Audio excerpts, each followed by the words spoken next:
everyone, a very warm welcome to Discover Knowledge. मेरा नाम है Isha. Yes, I am back with the second last video for the sixth chapter of class 11 political science, that is judiciary. Finally, we are about to finish this chapter.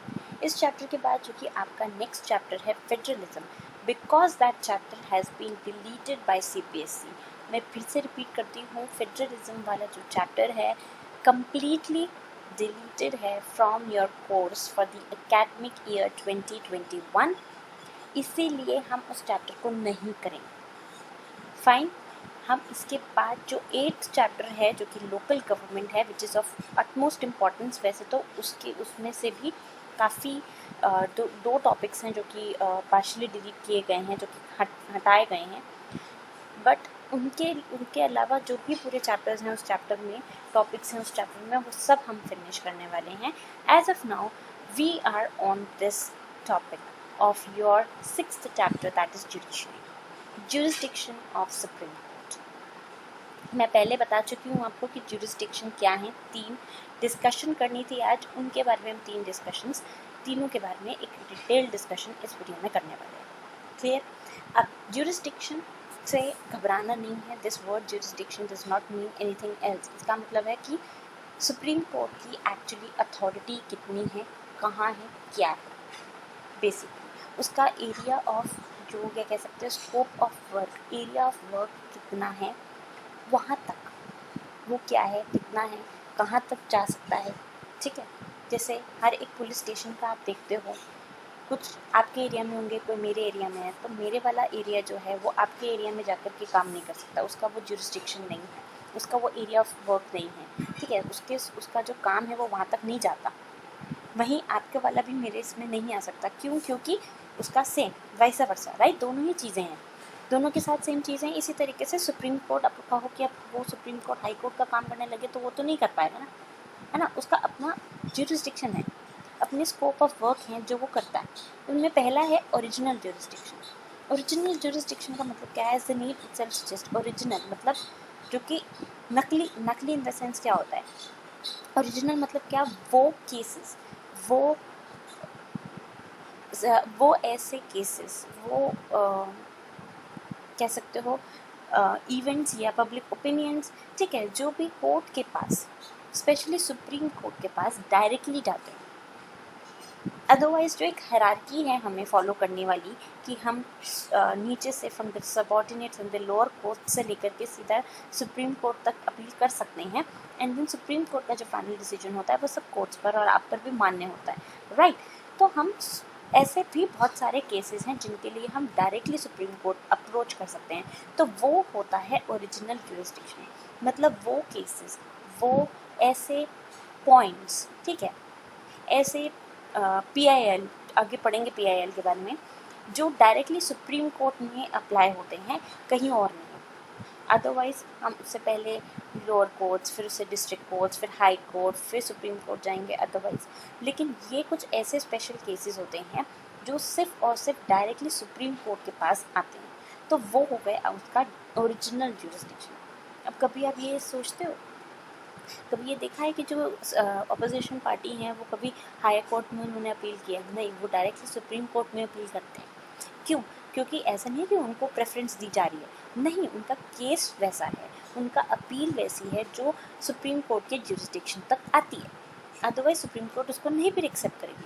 कभी कभी होता है ना कि अगर आपने कोई न्यूज़ फॉलो करी हो तो सुप्रीम कोर्ट ने रिजेक्ट कर दिया, तो या तो वो वैलिड नहीं है, रिजेक्ट क्यों किया, या तो वो पॉइंट्स वैलिड नहीं है, ठीक है, उसको नहीं लगा कि ये ऐसा कोई केस होना चाहिए, और या फिर उनको लगा कि ये हमारे जुरिसडिक्शन में नहीं आता. तो ये होता है जुरिसडिक्शन, स्कोप ऑफ वर्क, मेरा एरिया कहाँ तक है. जैसे अब आप बोलोगे कि कहाँ कौन से केसेस ऐसे हैं, हम कैसे डिसाइड करेंगे कि ओरिजिनल जुरिसडिक्शन आता है सुप्रीम कोर्ट. जैसे फेडरल रिलेशंस क्या मतलब? स्टेट और सेंटर के रिलेशंस. स्टेट और सेंटर के रिलेशंस में कभी आपने दिल्ली और सेंट्रल गवर्नमेंट की या आम आदमी पार्टी की कोई वो देखी हो, तू मैं टाइप्स, हसल बसल जो चलती जाती है, तो हमेशा सुप्रीम कोर्ट या हाई कोर्ट्स उसका फैसला देते हैं. फिर लेफ्टिनेंट गवर्नर से भी पूछा जाता है, सब ओपिनियन लिए जाते हैं. तो क्या है ये? ये हो गए सेंट्रल स्टेट के रिलेशंस। अब ये सेंट्रल और स्टेट के जो फेडरल वाले रिलेशंस हैं या स्टेट के रिलेशंस जो हैं, वो कभी भी सुप्रीम कोर्ट के अलावा आप किसी और हाई कोर्ट में या और लोअर कोर्ट्स में अपील होते हुए नहीं देखोगे। क्यों? क्योंकि वो उनका जुरिस्डिक्शन नहीं है, उनका स्कोप ऑफ वर्क वो नहीं है। स्कोप ऑफ वर्क किसका है? ये वाले केसेस किसके पास जा सकते हैं? ये वाले केसेस जा सकते हैं सुप्रीम कोर्ट के पास, क्योंकि वो हाईएस्ट अथॉरिटी है। और वो हाईएस्ट अथॉरिटी की बात चाहे वो सेंटर के पक्ष में हो चाहे वो स्टेट गवर्नमेंट के पक्ष में हो, वो सबको मानने पड़ेगी, राइट? माननी है। तो इसीलिए इसको कहते हैं ओरिजिनल जुरिस्डिक्शन। क्लियर?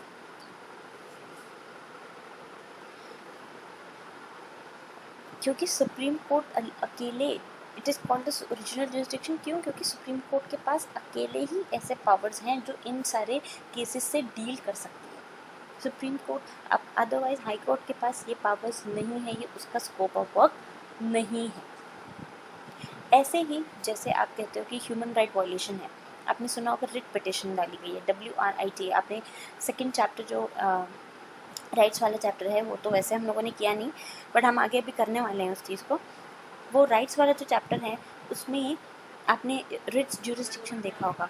कभी जो फंडामेंटल राइट्स हैं वो कभी जब वॉयलेट हो जाते हैं, ठीक है, तो आप डायरेक्टली ऐसे केसेस जैसे फंडामेंटल राइट्स वॉयलेट हो गए, क्यों? क्योंकि वो ऐसे चीज़ें हैं।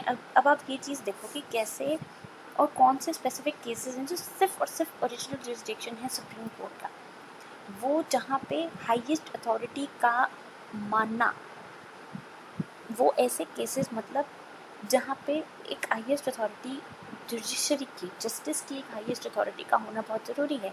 क्योंकि अदरवाइज़ या तो नाइंसाफ़ी होगी किसी के साथ, क्योंकि और नाइंसाफ़ी किस सेंस में, और फिर इस तरीके से भी कि डेमोक्रेसी को वो क्या करेंगे, डेमोक्रेसी इस तरीके से खतरे में आ जाएगी, राइट? क्यों? क्योंकि at the end of the day democracy क्या है? It is of the people for the people and by the people, ठीक है? तो ऑब्वियसली ह्यूमन राइट्स जो हैं इंडिविजुअल के, वो ही एक डेमोक्रेसी का भी बेस है। तो इन सब ज्यूरिसडिक्शंस मतलब वो वाले रिलेशंस, और अगर सेंटर स्टेट के रिलेशंस हैं जहाँ तक, तो उसको भी अगर सुप्रीम कोर्ट का ज्यूरिसडिक्शन नहीं मानेंगे, तो ऐसे सिचुएशन में क्या होगा? अगर कोई हाई कोर्ट है तो वो हाई कोर्ट के पास अगर वो केस लटका रहेगा तो क्या होगा? कभी सेंटर के पास होगा, कभी कुछ स्टेट गवर्नमेंट के पास होगा, तो गवर्नमेंट का और कंट्री को कोई काम नहीं कर पाएगा ऐसे सिचुएशंस में। तो इस तरीके से जो ऐसे वाले केसेस हैं जहाँ पे कंट्री का हार्म है कहीं या डेमोक्रेसी कहीं खतरे में है, तो ये वाले केसेस स्पेशली ओरिजिनल ज्यूरिसडिक्शन का पार्ट बनते हैं। क्लियर? नेक्स्ट आता है हमारा अपेलेट ज्यूरिसडिक्शन। अपेलेट मतलब क्या? अपील करना। अपेलेट का से वर्ड निकालो अपील, ठीक है? तो अपील जैसे वही अपेलेट ज्यूरिसडिक्शन, सुप्रीम कोर्ट के तक केस आए, हाई कोर्ट से अपील, क्योंकि हाई कोर्ट का जो जजेस कह सकते हैं ऑर्डर आया, उसके अगेंस्ट हाई कोर्ट के ऑर्डर के अगेंस्ट सुप्रीम कोर्ट में वो अपील हो गया, है ना? तो अपेलेट ज्यूरिसडिक्शन ऐसे ही अपील, और लोअर कोर्ट से जो अपील कर करके सो हाई कोर्ट से जितने भी अपेलेट ज्यूरिसडिक्शन हैं वो सब आते हैं, ठीक? कि वो फिर ऐसे केस में ज़रूरी नहीं है कि सुप्रीम कोर्ट उस ऑर्डर को रिवर्स ही कर दे या उसको सही ही कर दे। हो सकता है वो उस पर वही ऑर्डर मान ले कि हाँ ये ऑर्डर बिल्कुल करेक्ट है, या फिर उसमें कुछ मॉडिफिकेशंस ला सकती है, लेकिन अपेलेट ज्यूरिसडिक्शन तो हमेशा से सुप्रीम कोर्ट का रहा है। हाईएस्ट अथॉरिटी इस सेंस में हमेशा रही है कि आप कोई भी, जैसे वो आप पूरी हिरार्की से आप चलते आ रहे हो, हाई कोर्ट का ऑर्डर आपने ले लिया, लेकिन आपको लगता है ये हाई कोर्ट का ऑर्डर मेरे हित के लिए नहीं है, मुझे इससे जस्टिस नहीं मिल रही है, तो आप सुप्रीम कोर्ट में अपील कर सकते हो। तो ये अपेलेट ज्यूरिसडिक्शन हो गया। क्लियर? और इसके साथ साथ सुप्रीम कोर्ट के पास एडवाइजरी ज्यूरिसडिक्शन भी है, ठीक है? जैसे आपको पता है कि प्रेसिडेंट जो है वो हाईएस्ट एग्जीक्यूटिव है ना? तो प्रेसिडेंट भी ऐसा तो है नहीं कि उसका कोई रोल नहीं है कंट्री में, उसको बिठा दिया है और रियल काम सिर्फ प्राइम मिनिस्टर है, उनके काउंसिल ऑफ मिनिस्टर्स कर रहे हैं, नहीं। The powers of the president, हमने पहले भी पढ़ा था, is very important and he has to be informed over various things. जो और बहुत सारे केसेस जो हैं, जैसे आपको पता होगा कि जो ज़्यादातर जो फांसी के केसेस होते हैं वो ज़्यादातर किसके पास जाते हैं? प्रेसिडेंट के पास जाते हैं, मर्सी पिटिशन होती है उनकी, राइट? तो अब अगर हो सकता है कि ऐसे में सुप्रीम कोर्ट से ही तो वो प्रेसिडेंट जो है वो भी थोड़ी सी एडवाइजरी लेंगे कि ये क्या ऐसे होना चाहिए, नहीं होना चाहिए, जस्टिस है नहीं है, ठीक है?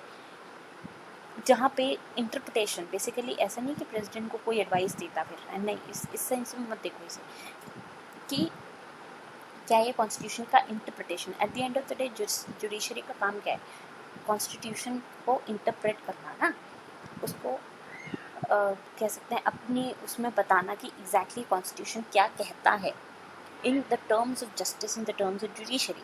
तो ये एडवाइजरी जुरिस्डिक्शन है कि प्राइम मिनिस्टर, प्राइम मिनिस्टर नहीं, प्रेसिडेंट को जो अभी कर सकते हैं वो, ठीक है। एडवाइस दे सकते हैं प्रेसिडेंट, ज़रूरी नहीं है उस एडवाइस को माने। तो ये प्रेसिडेंट को कॉन्स्टिट्यूशन की का इंटरप्रिटेशन के फॉर्म में, ठीक है, जो भी